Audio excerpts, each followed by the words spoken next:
Hello.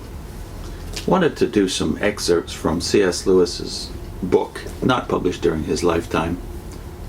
On Deceptions is a collection of essays put together by Walter Hooper in the 1970s. And these are papers or essays that Lewis gave over a span of time, decades, on theology and ethics mostly. This one is called Religion Without Dogma from 1946. Just a few samples of Lewis's thought on what it is that was contending for the attention of the intelligent man back in the 1940s. He's responding to a paper by Professor H. Price, The Grounds of Modern Agnosticism. Lewis starts in his paper on the grounds of modern agnosticism. Professor Price maintains the following positions. 1. That the essence of religion is belief in God and immortality. 2. That in most actual religions the essence is found in connection with accretions of dogma and mythology, which have been rendered incredible by the progress of science. 3.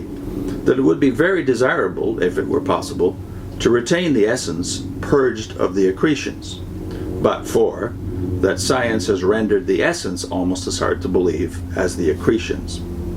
So he's saying that the essence of Christianity is now discardable, as well as all the accretions that have been added to it over the centuries in tradition. Lewis goes on, for the doctrine of immortality involves the dualistic view that man is a composite creature, a soul in a state of symbiosis with a physical organism. But insofar as science can successfully regard man monistically, as a single organism whose psychological properties all arise from his physical, the soul becomes an indefensible hypothesis. In conclusion, Professor Price found our only hope in certain empirical evidence for the soul, which appears to him satisfactory. In fact, in the findings of psychical research. My disagreement with Professor Price begins, I am afraid, at the threshold. I do not define the essence of religion as belief in God and immortality. Judaism, in its earliest stages, had no belief in immortality, and for a long time no belief which was religiously relevant. The shadowy existence of the ghost in Sheol was one of which Jehovah took no account, and which took no account of Jehovah. In Sheol, all things are forgotten. The religion was centered on the ritual and ethical demands of Jehovah in the present life, and also, of course, on benefits expected from him. These benefits are often merely worldly benefits, grandchildren, peace upon Israel, etc. But a more specifically religious note is repeatedly struck. The Jew is athirst for the living God. He delights in his laws as in honey or treasure. He is conscious of himself in Jehovah's presence as unclean of lips and heart. The glory or splendor of the God is worshipped for its own sake. In Buddhism, on the other hand, we find that a doctrine of immortality is central. While there is nothing specifically religious, salvation from immortality, deliverance from reincarnation, is the very core of its message. The existence of the gods is not necessarily decried, but it is of no religious significance. From my own point of view, the examples of Judaism and Buddhism are of immense importance. The system, which is meaningless without a doctrine of immortality, regards immortality as a nightmare, not as a prize.